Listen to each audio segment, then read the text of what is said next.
Mixed by Ankit Bihari.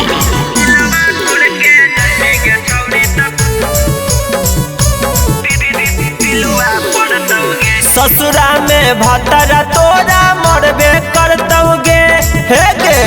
ससुरा में भतरा तोरा मरबे करतौगे। हाँ हाँ मरबे करतौगे कि हमर दिलवा तोड़ के जइबी गे छौरी त पिलुआ पड़तौगे। कि हमर दिलवा तोड़ के जइबी गे छौरी त पिलुआ पड़तौगे। सासु नदिया तोरा से जड़बे करतौगे। हाँ हाँ जड़बे करतौगे कि हमर दिलवा तोड़ के जइबी गे छौरी त पिलुआ पड़तौगे। कि हमर दिलवा तोड़ के जइबी गे छौरी त पिलुआ पड़तौगे।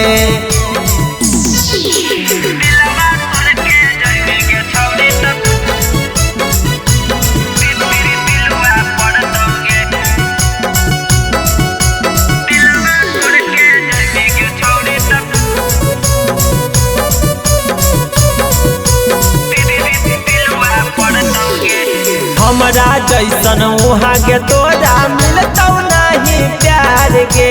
जब जब रोमी तब तब याद करबी तू हमार गे। हमरा जैसन वहाँ के तोरा मिलतौ नहीं प्यार गे। जब जब रोमी तब तब याद करबी तू हमार गे। भसुर गोतिनिया चुगली करबे करतौगे। हाँ हाँ करबे करतौगे कि हमर दिलवा तोड़ के जइबी गे छौरी त पिलुआ पड़तौगे। कि हमर दिलवा तोड़ के जइबी गे छौरी त पिलुआ पड़तौगे।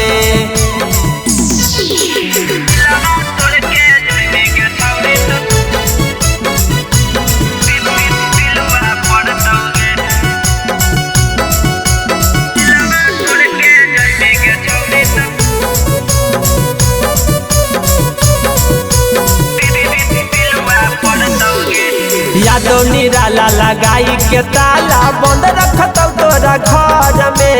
पल पल मरमी पल पल जिमी हर पल रमी कहर में।